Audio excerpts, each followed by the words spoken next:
want me to turn this on? Hi, here we are at the Center for Peace in Vancouver.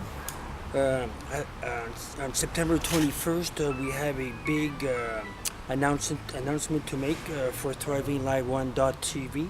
We're going to cover the International Peace Day with a major organization, Carol Jong from the Canadian Peace Initiative, from this beautiful building over here. And on September 4th and 5th, we're going to go to UBC and SFU, doing interviews with the students, find out how they did with summer jobs and that, and see if they got lucky to find any work this summer. Should be some very interesting stories coming out of there. And also we were off air for about 12 days preparing for 3 major events. And on September 4th and 5th, we are back on air. And also we have a major interview with the food bank. Kay was nice enough to let us inside the warehouse. It's August, middle of August, and the food bank is totally empty at the moment. And they are trying to raise funds for different ways to make food more accessible for many individuals. Also, I want to thank Sid Chavez from Death Sentence to have the interview with us, who is a good friend of DOA. And also Carol Jong, ThrivingLive1.tv will be airing a special event on International Peace Day, September 21st from Vancouver.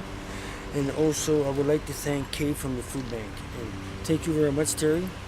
And we'll see you September 4th and 5th. Hi, we're at the Vancouver Food Bank. We're here today talking to Kay. Hi, Kay. Hello.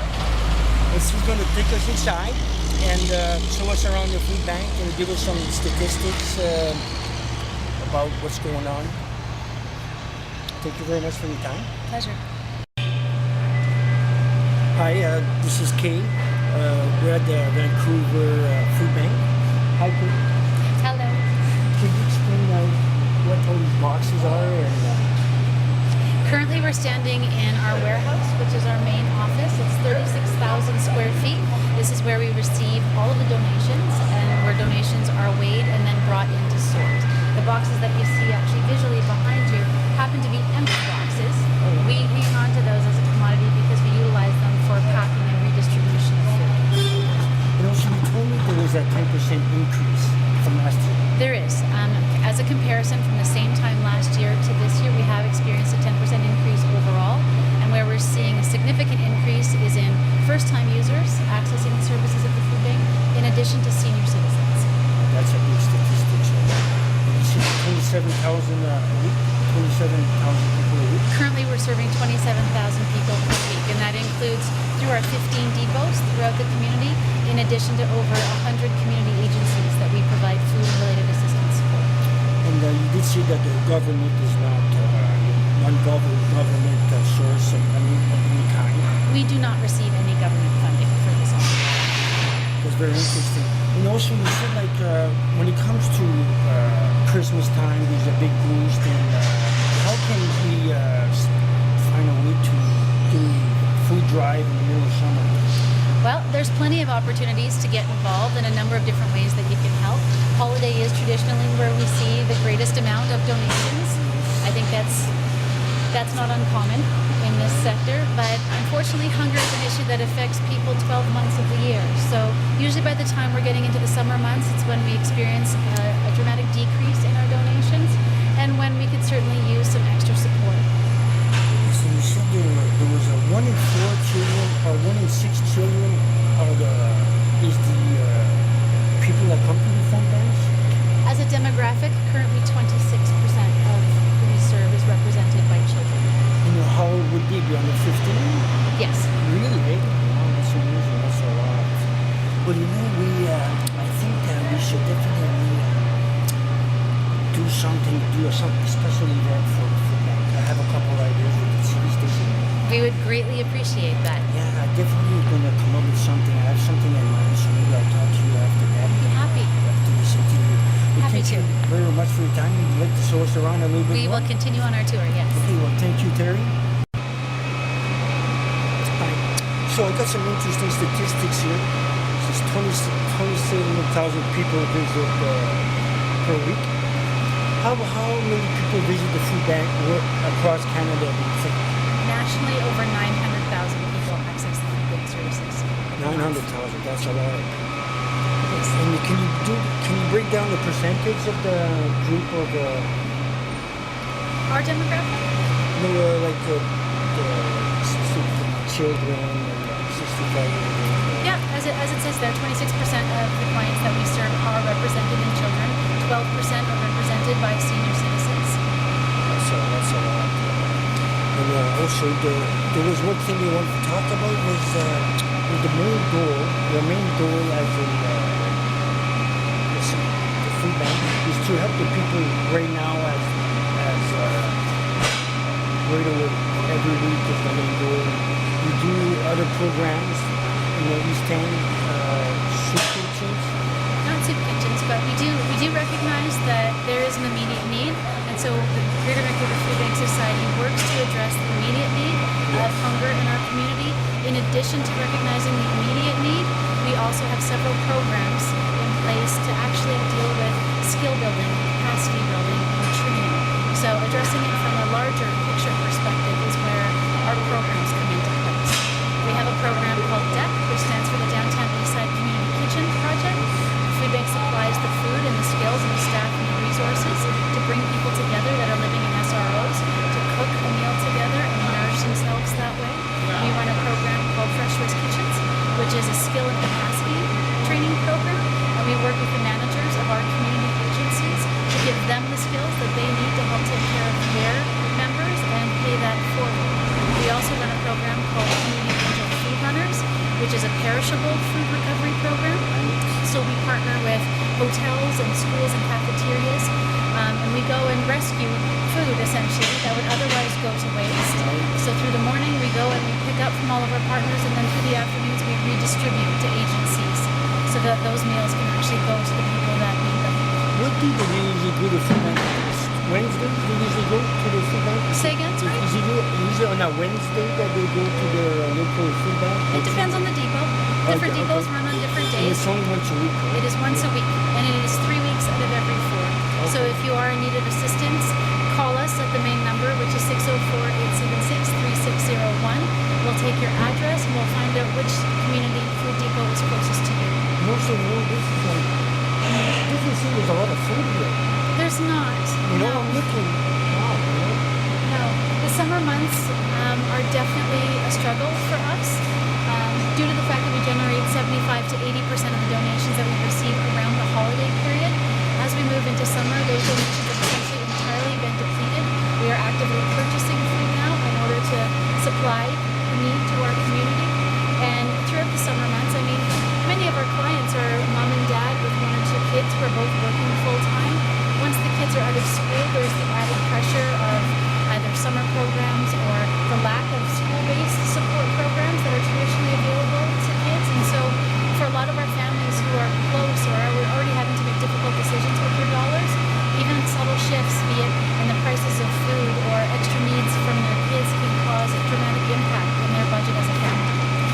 And you did see there was a 10% increase from last year. I did. Overall, at the same time this year, there's been a 10% increase. Here's some of the programs that we're mentioning right here. Yes. That's interesting. Was there something in particular you wanted to ask her? Some people may want to know what an SRO is. Oh, my apologies.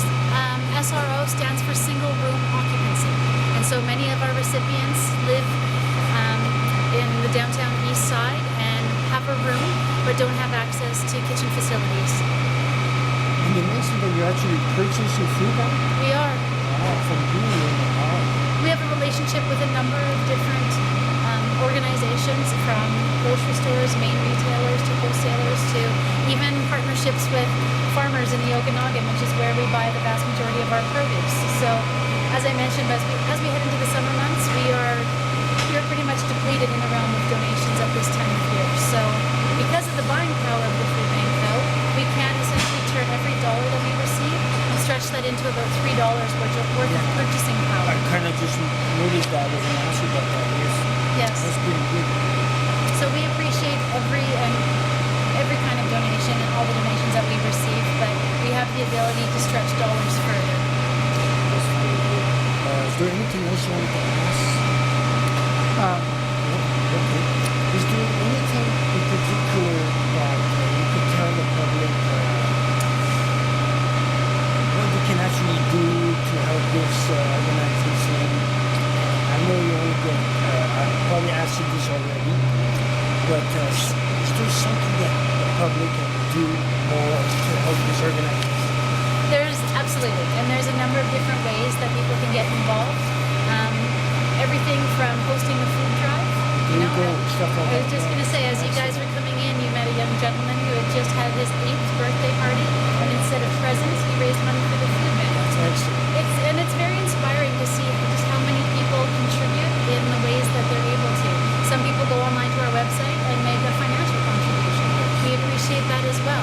I mean, we would not be able to do the work that we do if it wasn't for an army of loyal volunteers. So we also greatly appreciate and recognize the value in our volunteer time. So I would wholeheartedly encourage people to contribute in the way that they're able to, regardless of what it is.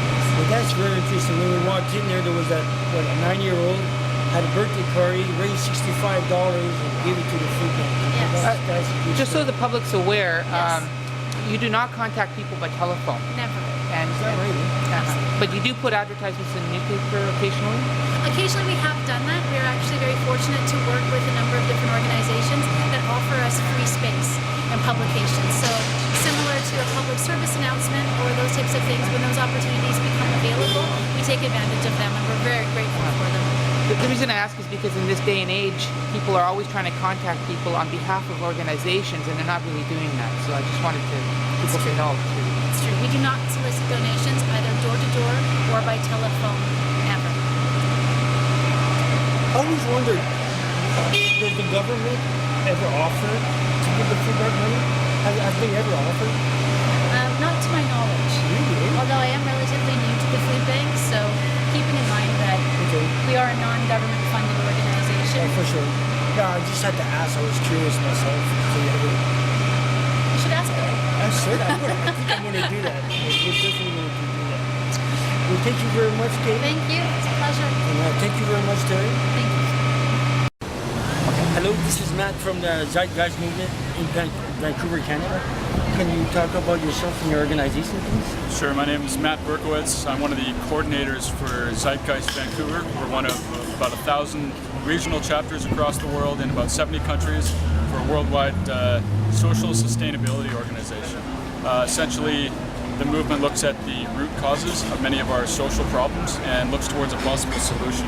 How would you design a society to eradicate the problems of war, poverty, destruction of the environment, corruption, using the methods of science and technology rather than politics, the market system, government, or any outdated form of institution that's been around hundreds of years and provably doesn't work to meet the needs of human beings around the world. Do you have any solutions to these statements?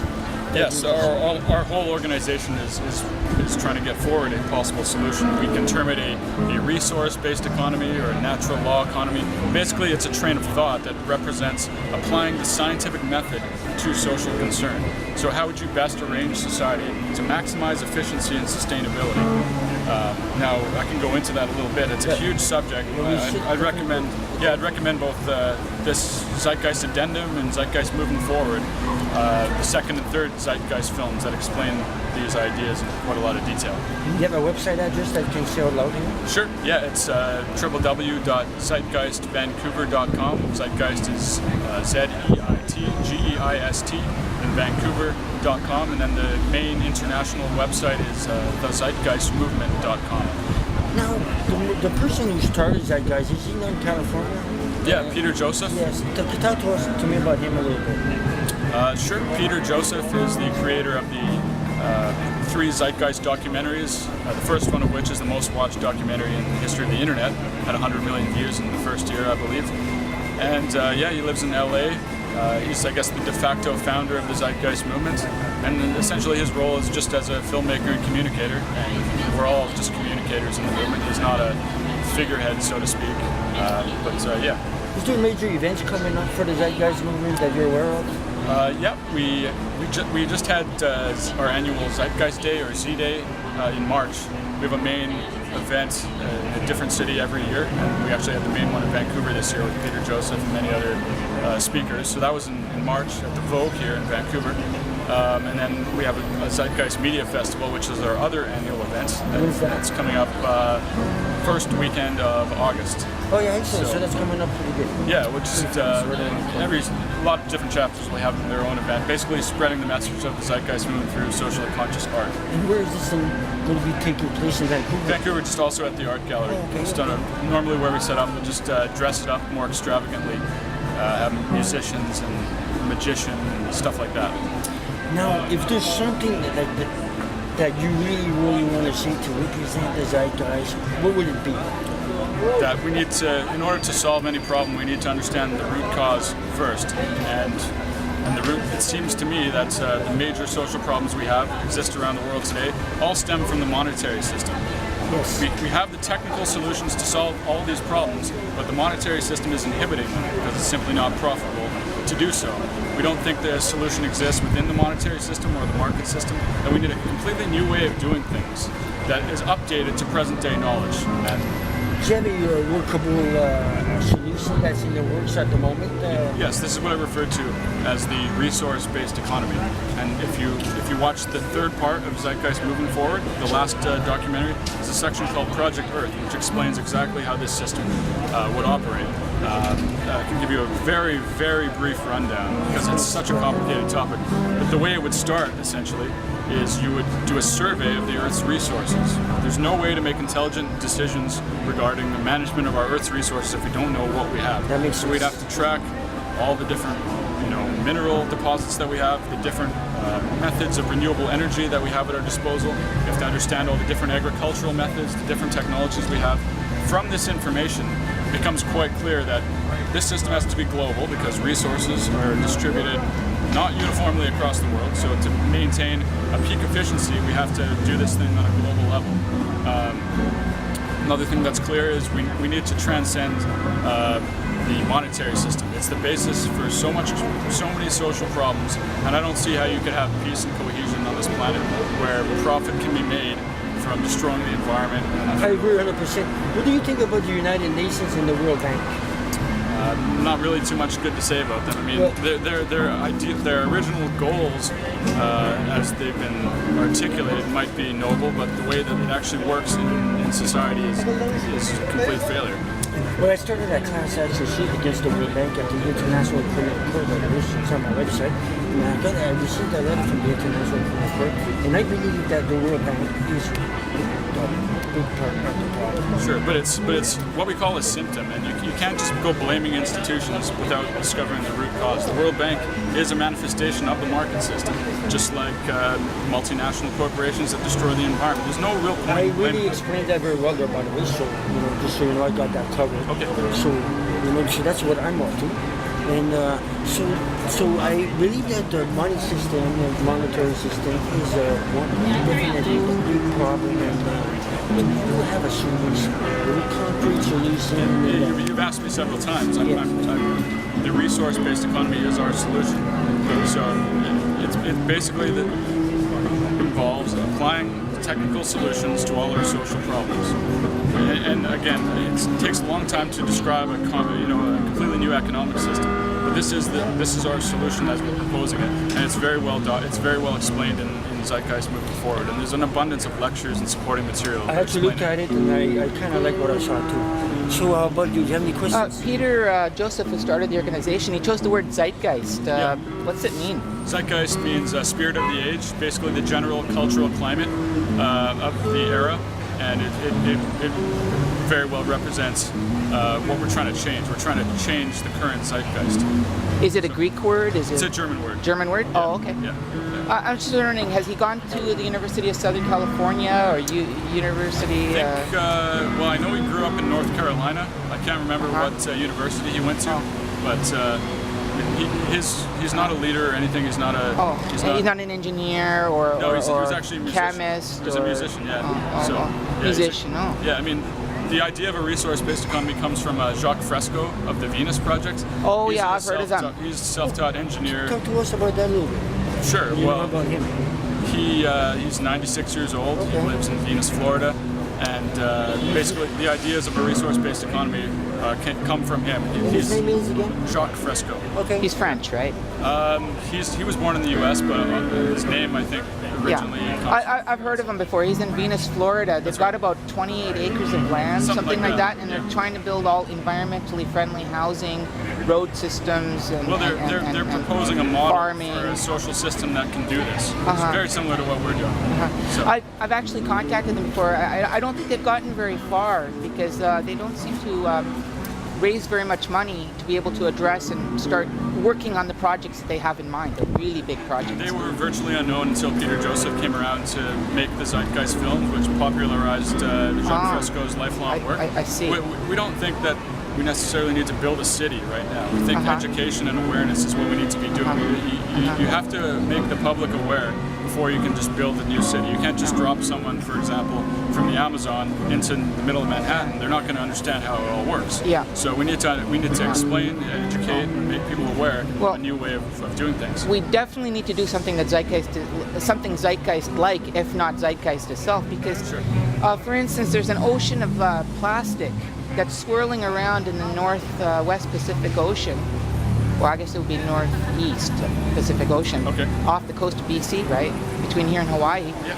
And no country, and not the UN either, is interested in fixing that, going out there and cleaning it up. Of course not. It's kind of never going to happen. Right, not in this system. Yeah, you're aware of that. Of course. Yeah. Thank you very much for your questions, sir. And Matt, thank you very much for your time. Thank you. Appreciate it. Hello in beautiful Vancouver, Canada. Nice sunny day, Matt. Thanks for having me. So can you tell us about your t-shirt here? Sure. Religion is a fraud is a little movement. We're just starting up here downtown Vancouver. We're trying to spread it to other cities, and basically it's for a couple of reasons. It's to open up the discussion and encourage people to be outspoken against religion. And number two, to show people that religion is not immune from criticism. It affects all aspects of our society today, and we think it's a very important issue to invite people to discuss. It's something that seldom is examined in public discourse. It's interesting.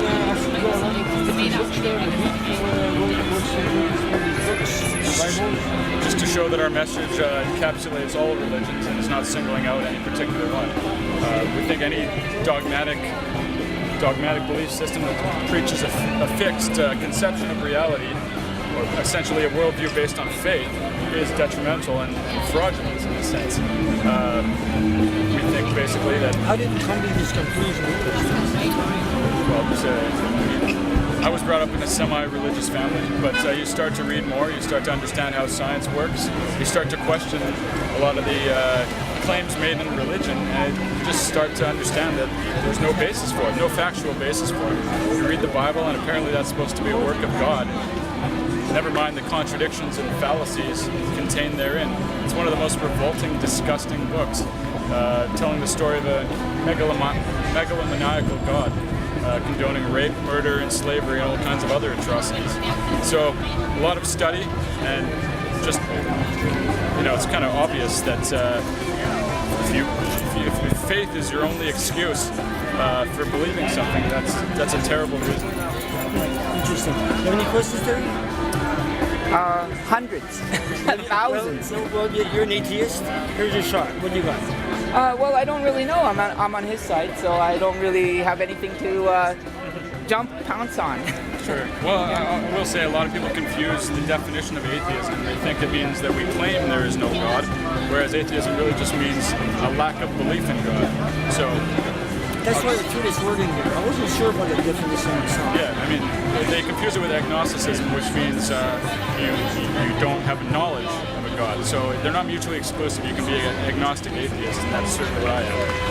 Okay, well, thank you very much for your time. Is there anything else you would like to say about Well, I'll just say we have a Facebook page, just Facebook Religion is a Fraud. You'll find us, and we're constructing a website now, www.religionisafraud.info.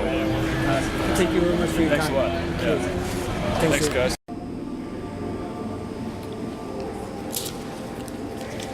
Hello, Shaquille. Hi, Denise.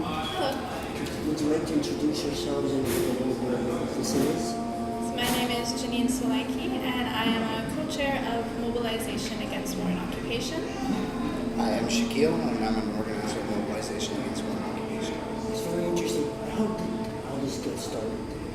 Well, Mobilization Against War and Occupation came together around the start of the Iraq War, and we came together as people from many different places, immigrants and refugees, working people from all different backgrounds, youth and elders, students, came together to unite against war and occupation, and that's what we've been doing ever since. That sounds like a good cause for sure.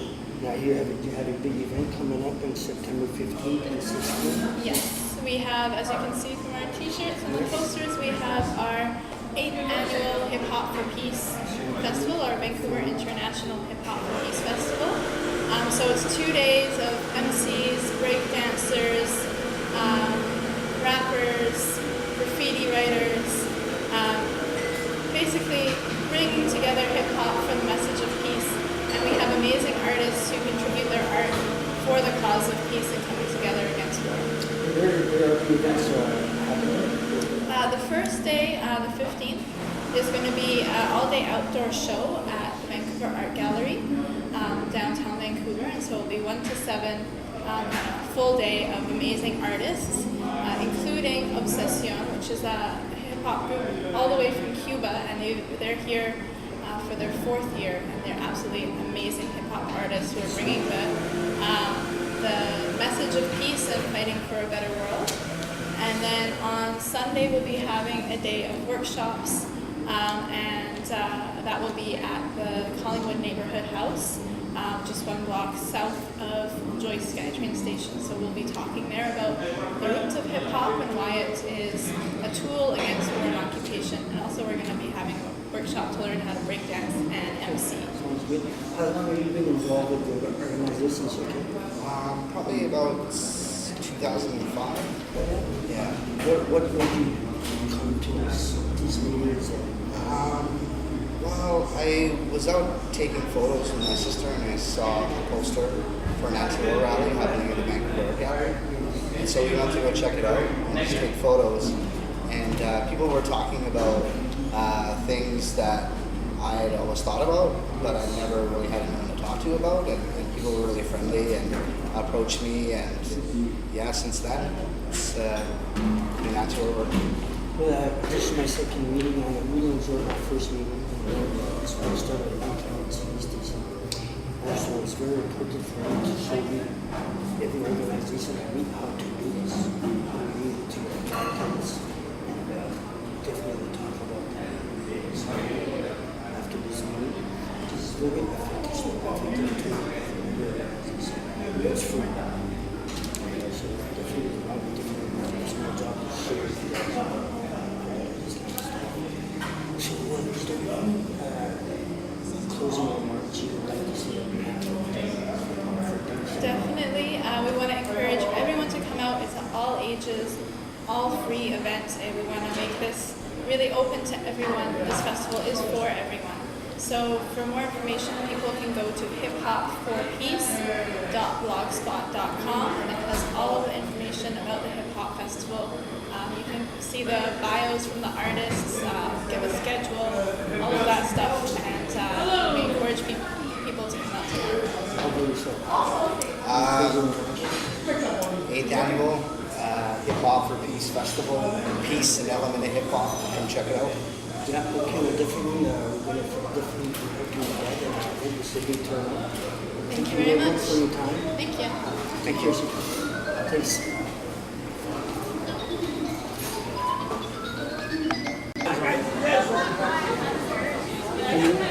Could you introduce yourselves on the screen to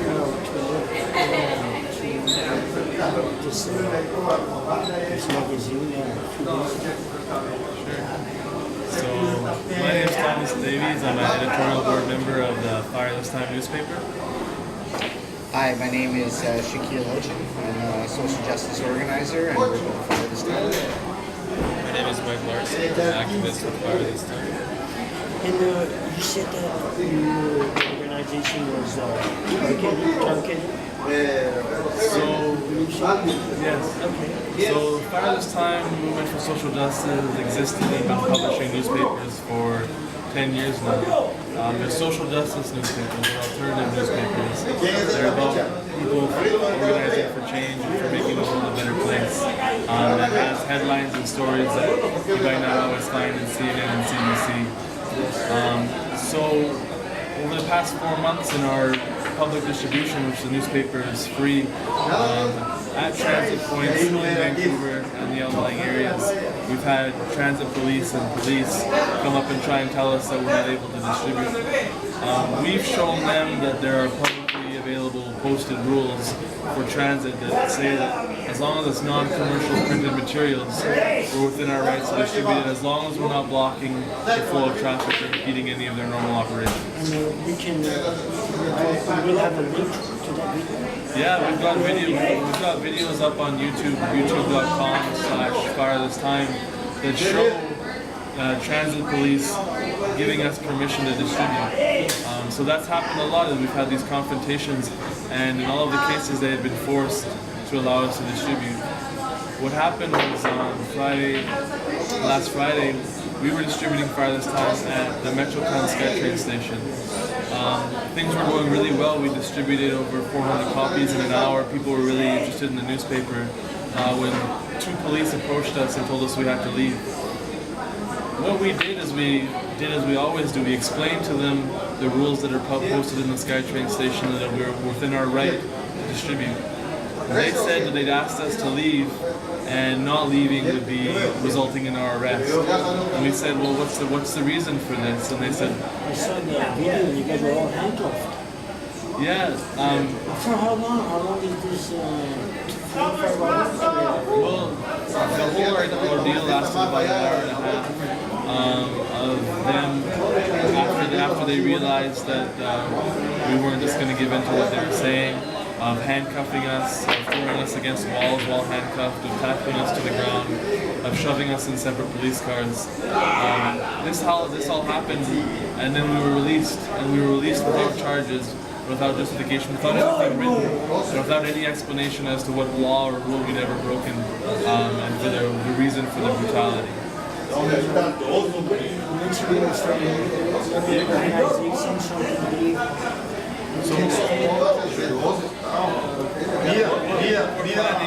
Is founding an ad hoc committee in defense of Fire This Time newspaper, in defense of democratic and civil rights.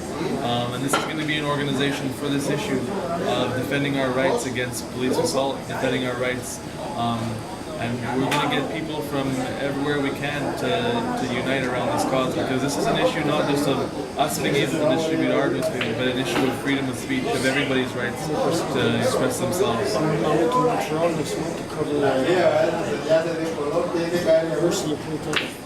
Should be interesting. Scary side is they're on their horses, their club. Yeah, and if we allow them to do those kinds of things, who knows how far they'll go. So whenever we have the chance to defend ourselves, we should. And no matter who it is, we'll be there. I'd like to say that there's a lot of support going for our case right now, and that we see through many social media networks that a lot of people have posted in support. They've been giving a lot of messages to us. And, I think that we have a lot of potential to this case. We'll have to see how it grows. I think we're just on the tip of the iceberg of this campaign. Up till now, the work has been fairly rapid, our response, and it's going to continue to build momentum. Like Thomas was saying, it is our responsibility and the necessity to defend our situation as well as activists in general. because an attack on one is an attack on all of us. And is it alright if I just give people the web addresses to go to if they want more information? Yeah, just so I get it wrong, there's a YouTube page, www.youtube.com/fire this time, all one word. And then there's also a blog, Stop Assault on Political Activists.wordpress.com. Go there, you can find our statement, our press release, all the information related to this case and the fight for democratic and civil rights. Thank you. Really appreciate it. Thank you. Thank you for tuning in at Thriving.TV. Thank you. Hi, Janine.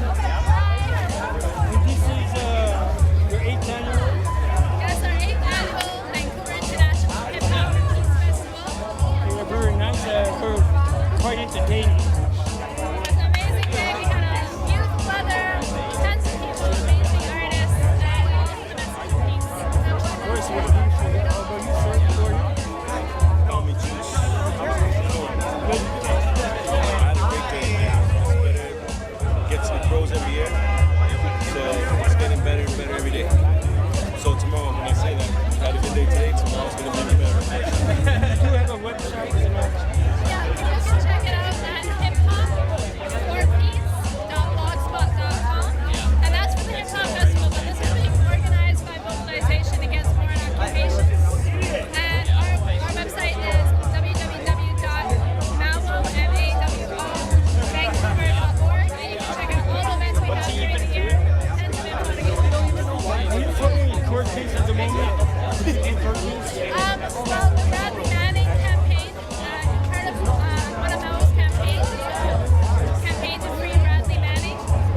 He was a U.S. soldier who released thousands of documents about U.S. war crimes in Iraq and Afghanistan, and he is being held in the United States in terrible conditions just for letting the truth out about U.S. war crimes. He'll be going to trial in a couple months, so we're organizing around that.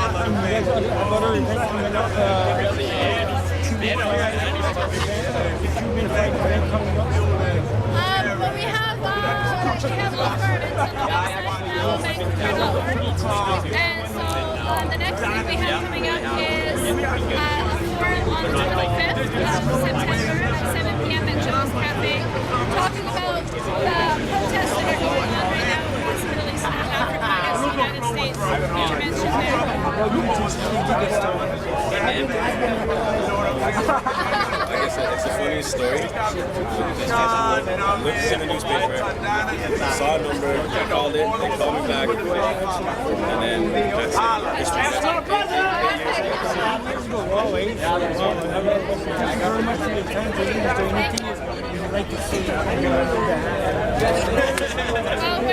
organizing together, getting together to make a better world, to see a world without foreign occupation. And I invite everyone to go to the website, maovancouver.org, and get involved. Thank you very much for Thriving Live Juice Gang. Shout out to Mao.